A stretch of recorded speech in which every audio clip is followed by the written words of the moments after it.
कल good morning जो ma'am. हमारी हमने socialism in Europe understand duration के बारे में पढ़ा।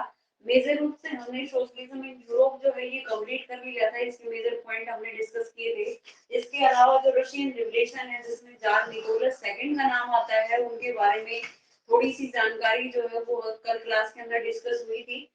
जो बुक्स की रीडिंग है वो हमारी रह रही थी, तो एक बार पहले उसको कंप्लीट कर लेते हैं। सोशलिज्म इन यूरोप वाला जो टॉपिक है उसके बाद, और उसके बाद जो है आपका जो रशियन रिवोल्यूशन है जिसमें जार निकोलस का जिक्र जो है वो आएगा, तो वो हम कंप्लीट करेंगे। तो लास्ट जो हमारा पॉइंट था जहां तक हमने रीडिंग की थी वो था industrial society and social change. ठीक है, तो पेज नंबर जो है आपका 27 जो है ये ओपन कर लीजिए। इसमें हम एक बार देख लेते हैं फटाफट से इस लेसन में क्या क्या चीजें बताई गई हैं। वैसे मेजर जो पॉइंट है वो हमने कल क्लास के अंदर डिस्कस किए थे। जो चीजें रह गई हैं एक दो पॉइंट वो यहाँ, ठीक है। तो almost all industrial were the property of individual, की ज्यादातर जितने भी औद्योगिक जो थे या इंडिविजुअली रूप से थे उनके पास प्रॉपर्टी जो है वो काफी सारी प्रॉपर्टी थी जो भी इंडस्ट्रियल थे। Liberal and radicals themselves were often property owners। अब ऐसा नहीं है कि जितने भी रेडिकल्स हैं या लिबरल्स हैं उनके पास प्रॉपर्टी ही नहीं थी, है ना।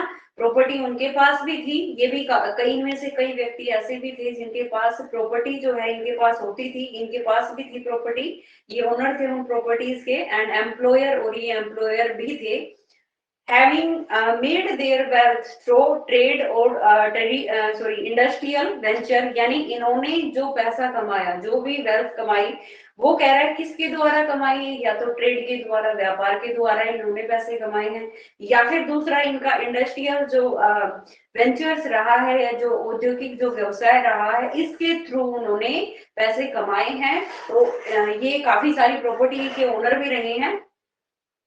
They felt that such efforts should be increased। अब इनको क्या महसूस हुआ, इनको ये लगा कि इस तरह का जो एफर्ट्स है should be increased, ये क्या होना चाहिए, इंक्रीज होना चाहिए।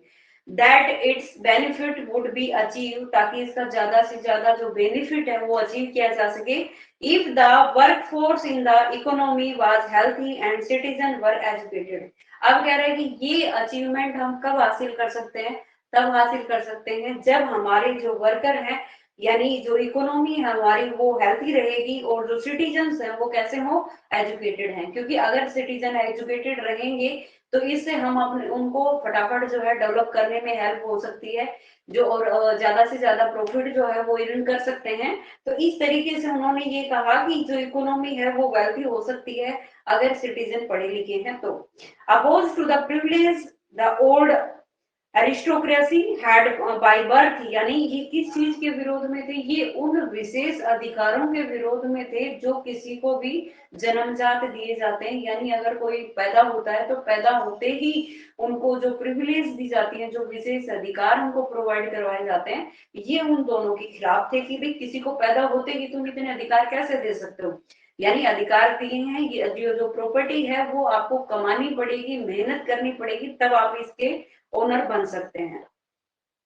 तो लेबर्स एंड एंटरप्राइजेस, और जो उद्यमशीलता है और जो श्रम है इनके द्वारा या इंडिविजुअल एफर्ट्स के द्वारा जो है आप ऐसा कर सकते हैं। ऐसा नहीं है कि आप सीधे ही पैदा हुए और आपको उसी से अधिकार मिल गया कि आपकी प्रॉपर्टी बढ़ जाएगी। उनका ये मानना था कि आप अपनी प्रॉपर्टी बढ़ा सकते हैं, लेकिन कैसे, इंडिविजुअल फोर्स से। यानी अगर आप इंडिविजुअली रूप से अपने एफर्ट लगातार जारी रखें, और दूसरा आप लेबर के द्वारा और एंटरप्राइजेस के द्वारा आप अपनी जो इनकम है वो बढ़ा सकते हैं, वैल्यू बढ़ा सकते हैं। if freedom of individual was ensured, if the poor could labor। अब कह रहा है कि फ्रीडम जो है, if freedom, यदि आजादी जो है वो इंडिविजुअल वाज इंक्रीज, इंडिविजुअली रूप से उसको इंक्रीज किया जाए, तो if the poor could labor, अगर एक गरीब व्यक्ति जो है, गरीबों को भी क्या दिया जाए, रोजगार मिले, गरीबों को भी लेबर दी जाए, and those with capital could operate without restaurant, और उनको बिना रोक टोक के पैसे कमाने का मौका मिले, तो they believe that society was develop. अगर ऐसा होता है तो ऐसी स्थिति में हम देश को और भी ज्यादा क्या कर सकते हैं, डेवलप कर सकते हैं। तो many working man and womens who wanted change in the world, अब कह रहा है कि बहुत सारे जो वर्किंग मैन और वुमेन्स थे वो wanted change in the world, जो हमारी समाज के अंदर एक बदलाव लाना चाहते थे, in the world realise around liberal and radicals. तो क्या हुआ, क्योंकि उस समय में दो ही ग्रुप थे जो लोगों के लिए आवाज उठा रहे थे। कौन कौन से ग्रुप थे, एक आपका रेडिकल्स आता है, एक आपका लिबरल आता है। तो लिबरल और रेडिकल्स दो ही ऐसे ग्रुप थे उस टाइम में जो लोगों के लिए आवाज उठा रहे थे। तो जहां भी ये नारा लगाते वहां पर लोगों का जमावड़ा हो जाता, लोग इन्हीं के इर्द गिर्द चक्कर लगाने लग जाते, क्योंकि उनको पता था कि यही ऐसे व्यक्ति हैं जो इनका डेवलप कर सकते हैं। तो इसीलिए इन लोगों के खिलाफ जब भी कहीं पर भी जो है रैली वगैरह करते तो लिबरल और जो रेडिकल्स ग्रुप थे and parties in the early 19th century की बात है। तो उस समय में जब भी ये कहीं रैली वगैरह करते तो लोगों का जमावड़ा इनके चारों तरफ लग जाता था, क्योंकि उनको ये लगता था कि अगर हमें अपने समाज के अंदर बदलाव लाना है तो यही वो लोग हैं जिनके थ्रू समाज में बदलाव आ सकता है। उसके बाद है कि some nationalist liberals and radicals wanted revolution to put an end the kind of government established in Europe in 1815। 1815 के अंदर जो गवर्नमेंट यूरोप के सॉरी रसिया के अंदर काम कर रही है, अब ये कह रहा है कि उसको उस यूरोप के अंदर जिस तरह की गवर्नमेंट 1815 में काम कर रही थी, ये लोग चाहते थे कि उस तरह की सरकार को क्या कर दिया जाए, एंड कर दिया जाए, उसको खत्म कर दिया जाए। और in France, Italy, Germany, Russia they became revolutionaries. और इसीलिए इन्होंने क्या किया काफी सारी जगह पे, चाहे वो फ्रांस है आपका, इटली है, जर्मनी है, सभी जगह पर, रसिया है, वहां पर काफी सारे क्रांतिकारी जो थे वो पैदा हुए and work over through existing monarchs. और उन समय में उन देशों के अंदर जो भी मोनार्स काम कर रही थी, जो भी गवर्नमेंट वहां पे काम कर रही थी, उसको ओवरथ्रो करने का इन्होंने काम किया कि इसको यहाँ से निकाल के बाहर फेंक दिया जाए। तो nationalist talk to revolutions that would create nation, यानी जितने भी राष्ट्रीयवादी लोग थे वो बात करते थे कि रिवोल्यूशन के द्वारा ही वो जो है क्रिएट कर सकते एक नेशन का, where all citizen would have, जहां पर जितने भी सिटीजन्स हैं, ठीक है, वुड हैव इक्वल राइट, जहां पर इन सभी को क्या दिया जाएगा, एक इक्वल राइट जो है वो दिए जाएंगे। इसमें नाम आता है आफ्टर 1815, 1815 के बाद जो जिप्से और मैजिनी थे, जिप्से और मैजिनी दो जो सोशल वर्कर रहे हैं, एंड इटालियन नेशनलिस्ट जो इटालियन के एक राष्ट्रवादी नेता रहे हैं, कंस्प्राइज, इन्होंने एक साजिश रची with others to achieve this in Italy, Italy के अंदर इसे अचीव करने के लिए रखा गया था। नेशनलिस्ट एल्सवेयर, इसके अलावा जितने राष्ट्रवादी थे दूसरी जगह पर भी, इंक्लूड इंडिया, जिसमें भारत भी शामिल है, रीड हिज राइटिंग, उन्होंने उनकी कही जो बातें हैं उनको रीड किया कि उन्होंने क्या क्या चीजें नेशनलिस्ट जो उन्होंने कही हैं।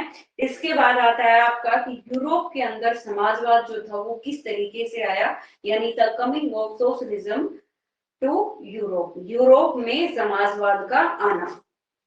तो अब देखिए, perhaps one of the most far-reaching vision of how society should be structured was socialism।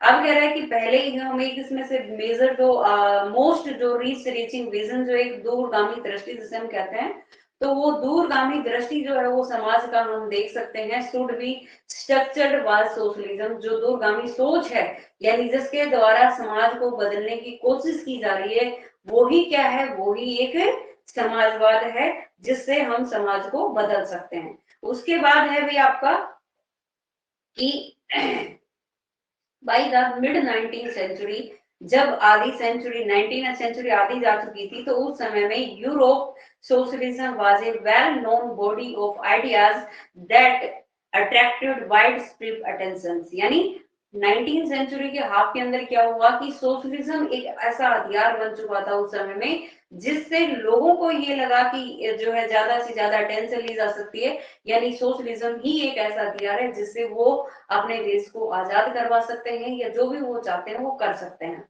तो इस तरीके से इनके आइडियाज जो है वो काफी जगह पर फैले।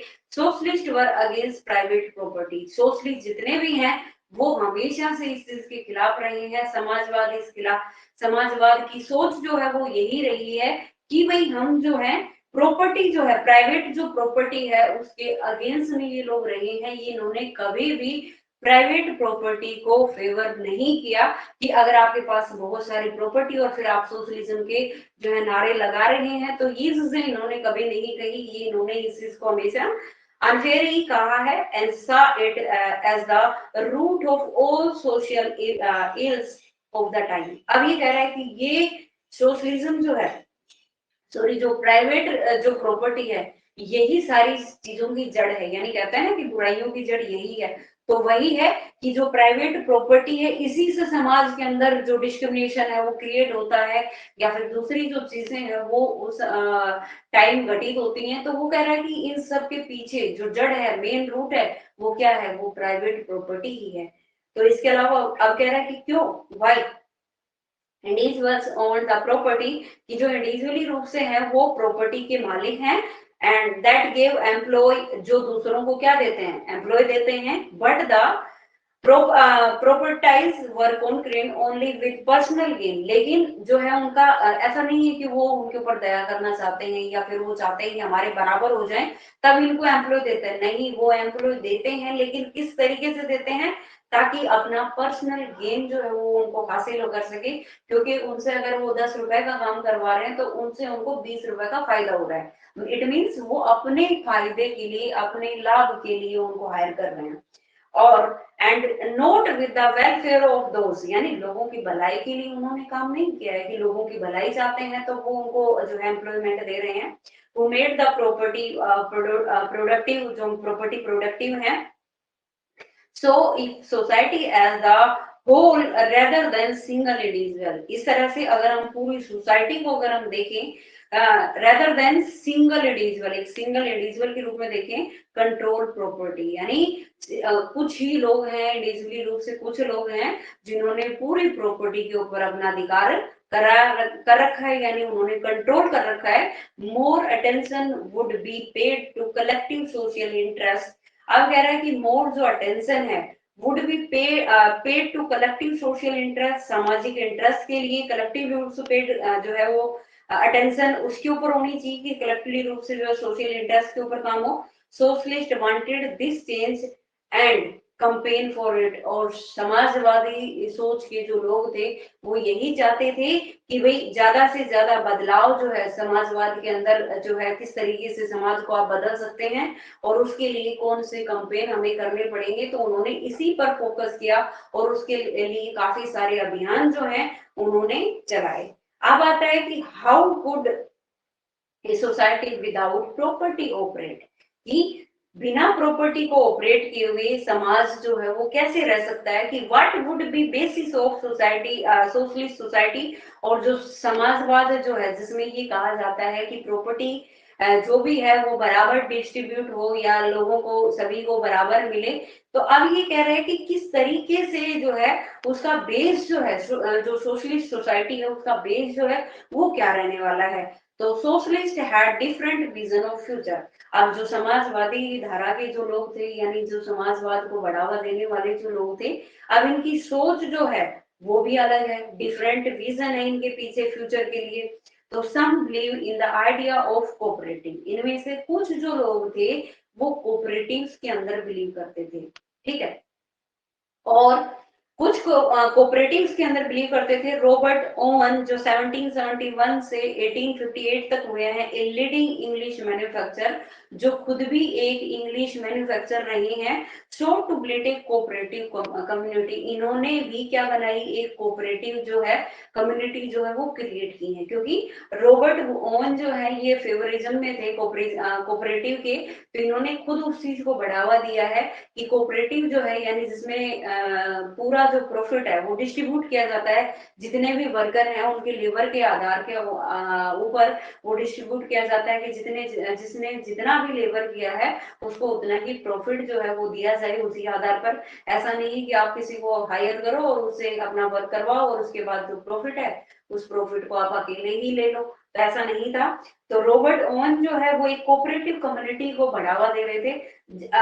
लेकिन सभी जो है ऐसे नहीं थे। लुइस ब्लैंक की अगर हम बात करें, कल भी बताया था, लुइस ब्लैंक जो है वो ये मानते थे कि हमें कोऑपरेटिव के लिए वर्क नहीं करना चाहिए, क्योंकि कोऑपरेटिव के लिए वर्क करना गवर्नमेंट का काम है, कि गवर्नमेंट आपके लिए कोऑपरेटिव सोसाइटीज आपको बनाएगी। लेकिन जो रॉबर्ट थे ओवन, ये खुद एक इंग्लिश मैन्युफैक्चरर थे और इन्होंने कोऑपरेटिव कम्युनिटी जो है वो बनाई थी, जिसे न्यू हार्मनी इन इंडिलेना के नाम से जाना जाता है यूएसए के अंदर।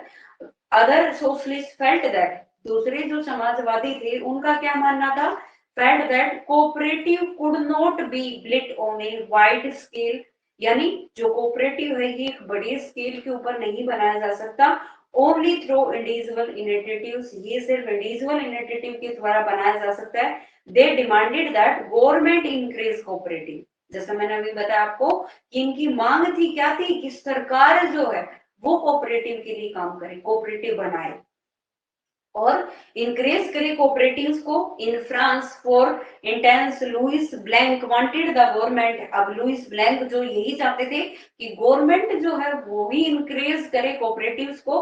तो फ्रांस के अंदर लुइस ब्लैंक जो थे उन्होंने गवर्नमेंट से यही कहा टू इंक्रेज कोऑपरेटिव, की कोऑपरेटिव को आप इंक्रेज करें एंड रिप्लेस कैपिटलिस्ट एंटरप्राइज, और इनकी जगह पर जो कैपिटलिस्ट जो एंटरप्राइज है इनकी जगह पर क्या करें, कोऑपरेटिव जो है वो आप इंक्रेज करें। This cooperative were to be association of people.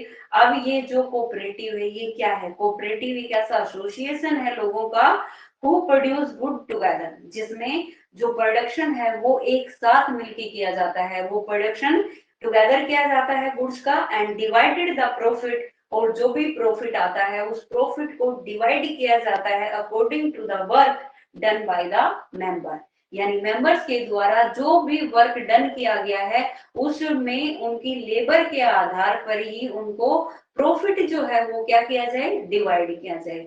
यानी आप एक साथ मिलके एक काम करें और उस काम को करने के बाद, यानी उस काम के अंदर जिसका जितना कंट्रीब्यूशन रहा है, जितनी लेबरिंग उनकी रही है, उसी के आधार पर आप उनको डिवाइड कर दें, उनके प्रॉफिट को आप डिवाइड करें।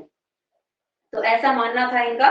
तो कोऑपरेटिव यही है, कोऑपरेटिव का मतलब यही होता है कि जिसमें वर्क एक साथ किया जाता है और जो भी प्रॉफिट होता है वो सभी के बीच में इक्वली डिवाइड किया जाता है। अब आगे क्या कह रहा है कि कार्ल मार्क्स जो 1818 से 1883 के अंदर पैदा हुए थे, सॉरी 1818 में पैदा हुए थे और 1883 के अंदर जिनकी डेथ हुई थी, एंड फ्रेडरिक एंगल्स जो 1820 से 1895 के बीच में हुए हैं, added other ideas to the body of argument. इन्होंने अपने टाइम के समय में, क्योंकि उस टाइम में इंडस्ट्रियलाइजेशन बहुत ज्यादा जोरों पर था, कैपिटलिस्ट बहुत ज्यादा था, यानी पूंजीपति वर्ग, यानी जिनके पास पूरा पैसा वो लोग हजम कर जाते थे, खुशी मुठी वर्ग जो लोग थे, तो ऐसी चीजें उस समय में काफी देखने को मिल रही थी। तो इन दोनों ने, फेडरिक ने भी और आपका कार्ल मार्क्स जो है, दोनों ने उस समय में जो भी चीजें वहां पर देखी और जो इन्होंने महसूस किया उसी के आधार पर इन्होंने अपनी जो थ्योरी है वो दी है। तो मार्क्स आर्ग्यू दैट, मार्क्स का जो आइडिया था वो क्या था, क्या मानना था इनका, कि इंडस्ट्रियल सोसाइटी वाज कैपिटलिस्ट, कि हमारी जो सोसाइटी है, इंडस्ट्रियल जो सोसाइटी, औद्योगिक जो समाज है वो कैसा है, वो कैपिटलिस्ट है, यानी पूंजीवादी जो है उस तरह का है। और capitalist own the capital invested in the factories. अब जो पूंजीपति वर्ग है, जो पूंजीपति वर्ग के जो मालिक हैं वो क्या करते हैं, वो फैक्ट्रीज के अंदर अपनी इन्वेस्टमेंट करते हैं, अपनी पूंजी को लगाते हैं, और and the profit of capitalist was produce by worker. अब ये कह रहा है कि जैसे आपके पास पैसा है बहुत सारा, आप एक बहुत ज्यादा पैसे वाले इंसान है, कैपिटलिस्ट है, पूंजीपति है, और आप अपनी जो कैपिटल है, आप अपनी जो पूंजी है वो लगा रहे हैं, इन्वेस्ट कर रहे हैं किसी भी फैक्ट्री के अंदर। अब ऐसा तो है नहीं कि आप खुद वहां पर जाकर एज ए वर्कर काम करेंगे, तो वहां पर उस फैक्ट्री के अंदर जितने भी वर्कर हैं वो आपके प्रॉफिट के लिए वर्क करेंगे। तो अब ये यही कह रहा है कि वो जो वर्कर हैं वो आपके लिए चीजें प्रोड्यूस करते हैं, और the condition of workers could not improve, लेकिन जो वर्कर्स हैं उनकी जो कंडीशन है वो बिल्कुल भी इम्प्रूव नहीं हुई है, वो आज भी वैसी है जैसे पहले टाइम में आ रही है। जैसा उनको लंबे टाइम तक उनसे वर्क करवाना, वेज बहुत कम देना, बेसिक फैसिलिटीज भी प्रोवाइड ना करना, तो काफी सारी चीजें हैं जो उनकी या फिर उनको इलिटरेटेड जो है वो करना, यानी बुरी तरीके से उनके साथ व्यवहार करना।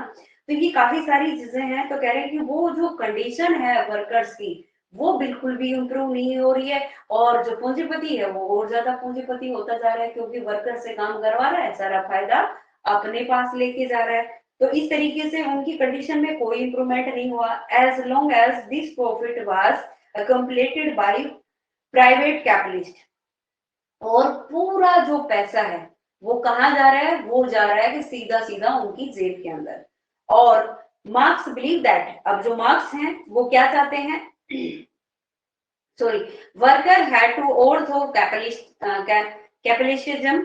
जो वर्कर है वो चाहते हैं कि ये पूंजीपति जो चीजें हैं, यानी एक ही व्यक्ति या फ्यू पर्सन्स जो है वो ही सारा प्रॉफिट कमा लेते हैं, तो वो चाहते हैं कि ये चीजें ना हो, है ना। और इनको ओवरथ्रो कर दिया जाए समाज से, and rule of private property, और जो प्राइवेट प्रॉपर्टी का जो रूल है ये भी खत्म कर दिया जाए। Marx believe that if sorry to free themselves from capitalist exploitation, कि उनका ये मानना था कि अगर हमें अपने आप को फ्री करवाना है, किन से फ्री करवाना है, जो कैपिटलिस्ट हैं, उन कैपिटलिस्ट से, उनके शोषण से अगर हमें अपने आप को फ्री करवाना है, तो worker had a contrast A radically socialist society where all property was socially controlled। तो उनको एक ऐसा जो है समाज बनाना पड़ेगा जो सोशली हो, और जिनका कंट्रोल जो है पूरे प्रॉपर्टी के ऊपर रहे, और this would be A communist society.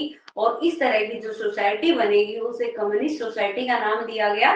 और उसके बाद है कि he was convey that worker would, अब यहाँ पर उन्होंने इस बात पर उनको कन्वे किया वर्कर्स को कि would temperate in their conflict with capitalist, कि वो कैपिटलिस्ट के साथ जो उनकी लड़ाई है वो इस लड़ाई में जीतेंगे, अगर वो उनके साथ लड़ाई करते हैं या अपने थॉट उनके सामने रखते हैं, तो इस तरीके से वो लोग जीत सकते हैं, जो वर्कर है वो जीत जाएंगे जो पूंजीपति हैं उनसे। और एक communist society was the natural society of the future, और फ्यूचर के लिए हमें एक ऐसी सोसाइटी मिलेगी जो सोशलिज्म को फेवर करेगी, या सोशलिज्म के जो रूल्स हैं उन्हीं के ऊपर बेस होगी। उसके बाद आता है आपका इसके अंदर लास्ट जो पॉइंट आता है वो है सपोर्ट फॉर सोशलिज्म, कि सोशलिज्म को सपोर्ट करने के लिए क्या क्या चीजें जो है वो की गई, किसने इनको सपोर्ट किया। तो बाय द 1870s, 1870 की अगर हम बात करें तो 1870 के समय आसपास जो समय था, socialist idea spread through Europe, यानी जो समाजवाद का जो आइडिया था ये पूरे यूरोप के अंदर फैल चुका था। और टू कोऑर्डिनेट देयर एफर्ट, और उनके एफर्ट्स को कोऑर्डिनेट करने के लिए socialist form and international body, तो उन्होंने एक इंटरनेशनल लेवल पे एक संस्था जो है वो बनाई, और वो संस्था है, उसका जो नाम है वो क्या है, द सेकंड इंटरनेशनल। ये उस इंटरनेशनल बॉडी का नाम है जो उस समय के जो सोशलिस्ट थे उन्होंने इसे बनाया था। उसके बाद आता है आपका कि worker in England and Germany, Germany और इंग्लैंड के जो वर्कर्स थे began forming association to fight for better living and working condition. अब इंग्लैंड और जर्मनी के जो वर्कर्स थे उन्होंने इस चीज को एनालाइज किया और ये महसूस किया कि भाई समाजवाद ऐसी चीज है जिसे हम कम्युनिस्ट बना सकते हैं, जैसे कार्ल मार्क्स ने अपनी जो थ्योरी है वो दी है। तो उसमें यही कहा गया कि भाई हम जो है सोसाइटी बना सकते हैं, कम्युनिस्ट बना सकते हैं, जिसमें जो सोसाइटी है वो ही कंट्रोल करेगी पूरी प्रॉपर्टी को। और इस तरीके से तो इनको ये लगा कि भाई कहीं ना कहीं हम जीत सकते हैं कैपिटलिस्ट से। और यही एक कारण है कि इंग्लैंड और जर्मनी जो है वहां पर एसोसिएशन बनने शुरू हो गई। और एसोसिएशन किस बात की, भाई देखो जो वर्कर हैं वो यही चाहते थे कि उनकी जो लिविंग है वो बेटर हो जाए, जो वर्किंग आवर्स है वो थोड़े कम हो जाए, क्योंकि उनसे 10-12 घंटे जो काम लिया जा रहा है वो थोड़ा कम हो जाए, जो उनको लेबर के रूप में जो वेज उनको मिल रही है तो वो वेज भी थोड़ी क्या हो जाए, अब हो जाए।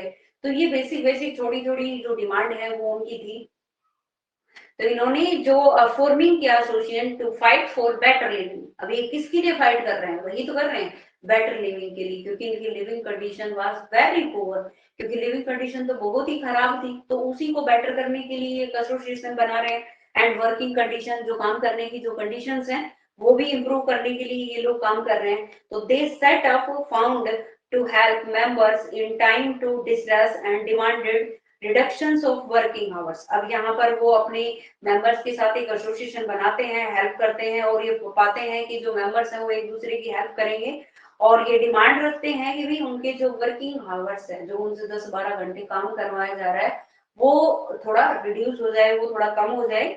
एंड राइट टू वोट, और किस तरीके से जो है वो उनको राइट टू वोट का जो अधिकार है वो मिल जाए। In Germany, these association work closely with the Socialist Democratic Party.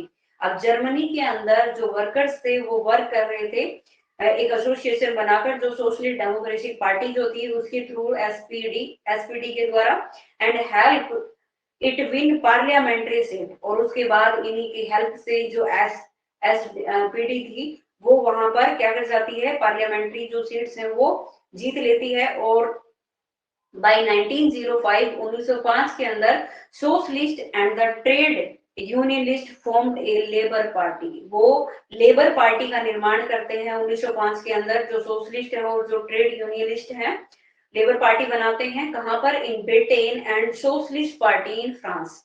France के अंदर भी एक सोशलिस्ट पार्टी बनती है, यूरोप के अंदर जो इटली है वहां पर भी एक लेबर पार्टी बनती है। इस तरह से अलग अलग जो कंट्रीज हैं उन कंट्रीज के अंदर, ब्रिटेन हो गया या आपका इटली हो गया, फ्रांस हो गया, सभी के अंदर एक सोशलिस्ट जो पार्टी है वो ऑर्डिनेट हो रही है। हाउएवर टिल 1914, लेकिन जो आपका 1914 है उस टाइम तक socialist never succeed in forming a government in Europe. लेकिन जितने भी सोशलिस्ट थे वो गवर्नमेंट बनाने में नाकामयाब रहते हैं 1914 तक। और इस तरह से represented bye strong feature in parliamentary politics, और इस तरह से जो संसदीय पॉलिटिक्स थी उसकी एक स्ट्रॉन्ग जो फिगर है वो रिप्रेजेंट की जाती है। Their ideas did shape legislations, जो जो उनके आइडियाज थे वो लेजिस्लेशन के रूप में शेप लेना शुरू करते हैं। But the government continue to run by conservatives, liberals and radicals. अब जो गवर्नमेंट है जो बन रही है वो जो लिबरल्स हैं या जो कंजर्वेटिव्स हैं, जो रेडिकल्स हैं, उन्हीं के द्वारा अभी भी जो सरकार है वो वर्क कर रही है। जैसा हमने कल भी बताया था आपको कि जो रेडिकल्स हैं, जो लिबरल्स हैं या कंजर्वेटिव हैं, इनकी जो सोच है, हालांकि कंजर्वेटिव जो हैं उनकी तो सोच मैच होती नहीं है लोगों से ज्यादा, लेकिन जो लिबरल्स हैं या रेडिकल्स हैं इन्होंने काफी योगदान दिया है, जो लोग हैं उनके साथ इन्होंने वर्क किया है। लेकिन इन्होंने इतना नहीं किया कि ये सोशलिज्म को आगे तक फेवर करें या सोशलिज्म के साथ साथ रहें या लोगों को जो है जो रिवोल्यूशन हो उसमें बढ़ चढ़ के भाग लें। ये एक हद तक अपना वर्क जो है वो डन करते हैं। उसके बाद जो है नेक्स्ट हमारा जो टॉपिक आता है वो है रशियन रिवोल्यूशन, जो बहुत ही इंपॉर्टेंट टॉपिक है आपका। रशियन रिवोल्यूशन जो है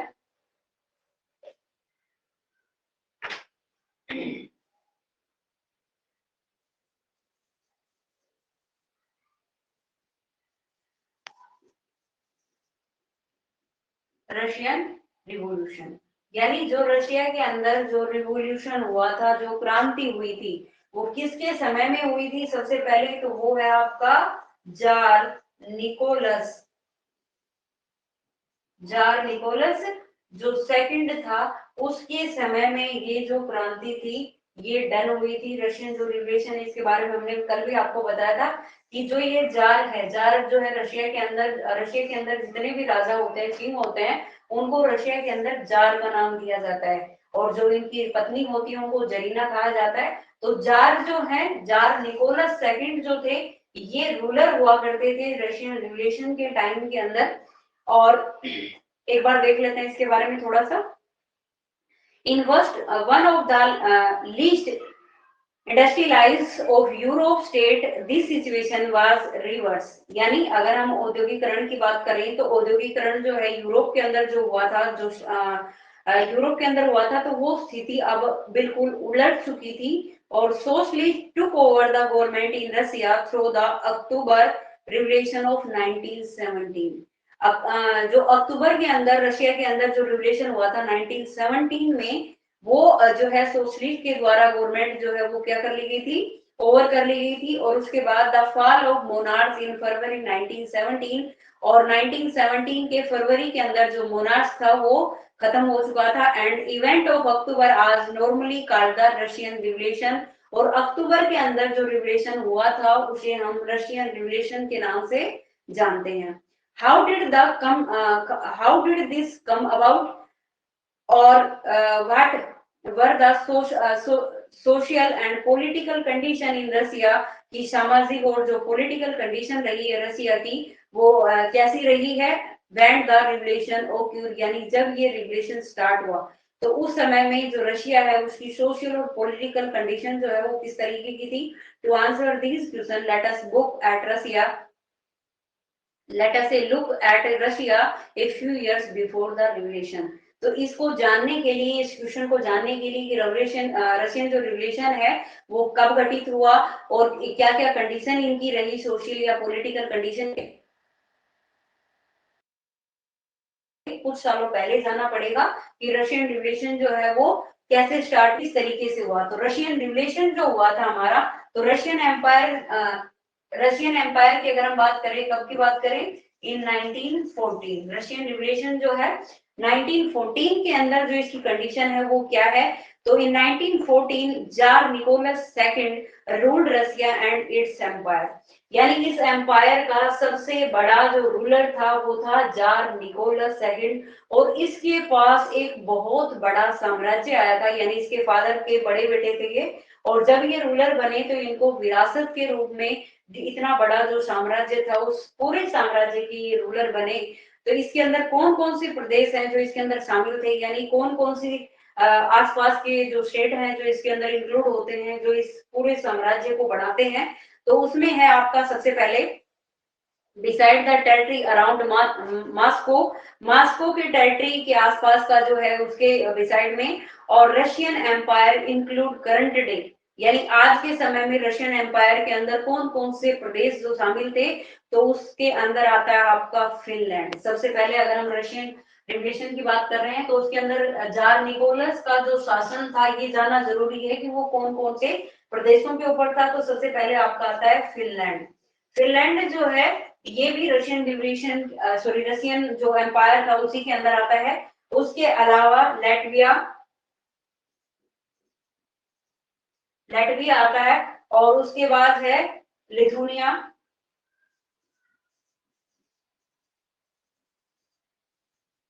लिथुनिया के बाद आपका आता है इथोनिया, उसके बाद आता है आपका part of Poland,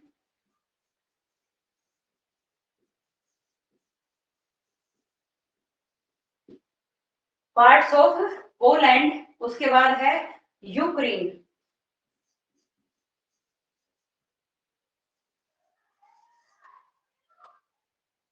Ukraine, Ukraine के बाद है आपका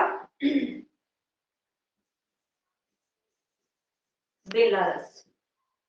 ठीक है, तो ये वो प्रदेश हैं जो अंडर थे, किसके अंडर थे भाई, जार निकोलस जो है इसके अंडर ये आते हैं। जार निकोलस जो है जब रूलर बने थे तो इनके पास कौन कौन से, अब देख सकते हो आप कितने कंट्रीज आपके पास हो गए। तो ये सभी जो प्रदेश हैं इन सभी प्रदेशों के ऊपर अधिकार किसका था, जो हमारे जार निकोलस हैं उस टाइम में। तो जार निकोलस के पास ये सारे प्रदेश जो थे उस टाइम में थे।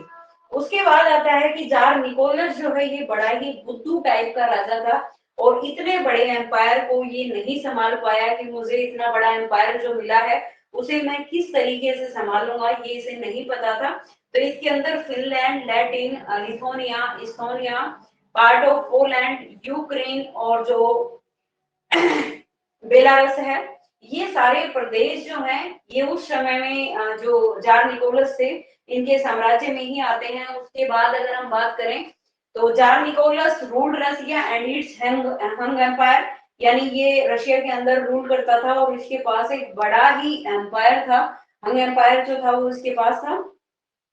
अगर हम इसके पास रिलीजन की बात करें कि जो जार निकोलस है इनके जब ये रूल करते थे रशिया के अंदर, तो रशिया के अंदर मेजर रूप से जो रिलीजन है वो कौन सा हुआ करता था, यानी रशियन रिवोल्यूशन की अगर हम बात कर रहे हैं तो उसके साथ रशियन एम्पायर की भी बात कर रहे हैं 1914 के समय में। तो उस समय में जो रिलीजन की अगर हम बात करें कि रिलीजन जो था, मेजर रूप से जो रिलीजन था कौन सा था, ऐसा नहीं है। देखिए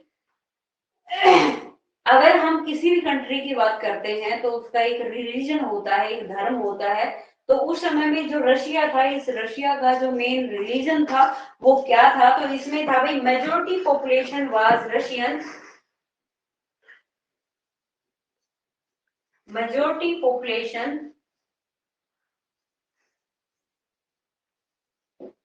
majority population was Russian Orthodox. ये क्या है, ऑर्थोडॉक्स जो है ये धर्म हुआ करता था वहां पे उस समय में। और इसमें है भी आगे क्रिश्चियनिटी, ठीक है। तो ये ऑर्थोडॉक्स क्रिश्चियनिटी जो है ये इस समय में रशिया के अंदर जो धर्म होता था, जो रिलीजन था, इसकी मेजर पॉपुलेशन रहती थी वहां पर ऑर्थोडॉक्स की।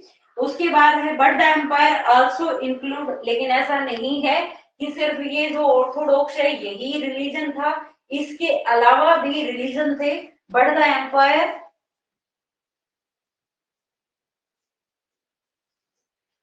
The empire also include,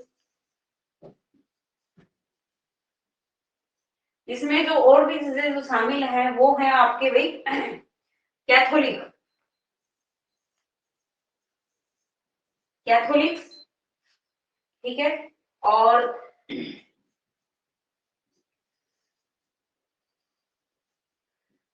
Protestant,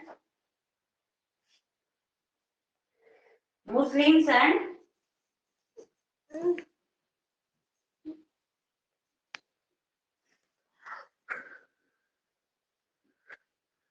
Buddhist, ठीक है। तो मतलब वहां पर रिलीजन की अगर हम बात करें जार निकोलस के समय में, तो उसमें मेजोरिटी जो पॉपुलेशन थी वो रशियन थी, रशियन ऑर्थोडॉक्स क्रिश्चियनिटी जो थी वो थी।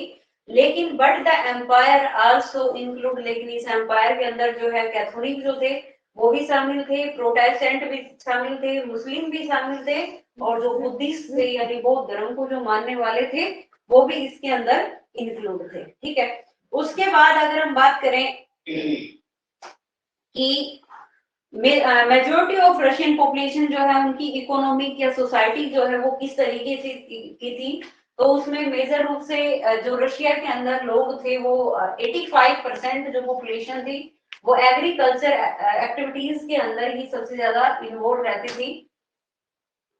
तो इसमें देखिए majority of Russian population,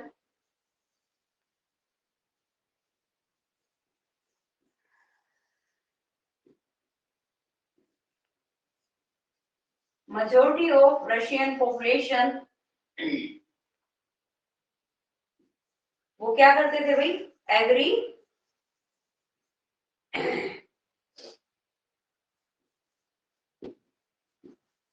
agriculturist, यानी वो कृषि का काम करते थे। कितने परसेंट जो लोग थे वो थे भाई आपके अबाउट 85%, लगभग 85% जो लोग थे वो 85% जो लोग थे वो एग्रीकल्चर का काम करते थे रशिया के अंदर। ऐसा नहीं है कि बाकी चीजें नहीं होती थी, वो भी होती थी, एग्रीकल्चर की बात करें तो एग्रीकल्चर के अंदर कितने लोग इन्वॉल्व होते थे, लगभग आपके 85%, about 85% of the Russian revolution,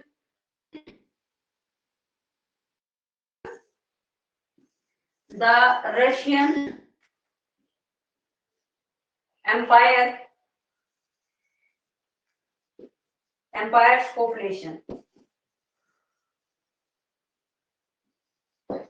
Russian empire की जो पॉपुलेशन थी उसका लगभग 85% जो था वो एग्रीकल्चर एक्टिविटीज के अंदर इन्वॉल्व था। और इसके बाद आता है आपका cultivators produce for the market and their own needs. जो कल्टीवेटर्स थे वो प्रोड्यूस करते थे या तो मार्केट के लिए वो चीजें प्रोड्यूस करते थे या फिर अपने खुद के लिए ही अपनी बेसिक नीड्स के लिए वो जो है चीजें प्रोड्यूस किया करते थे। तो कल्टीवेटर्स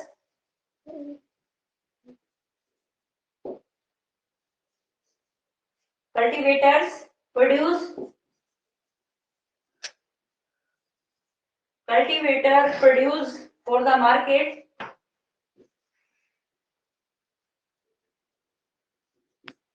market and their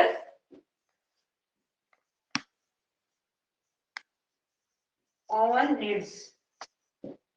तो वो अपनी अपनी जरूरतों के लिए या फिर मार्केट की जरूरतों के लिए कल्टीवेटर्स जो है वो प्रोड्यूस करते थे चीजों को। उसके बाद है Russia was a major exporter of grain.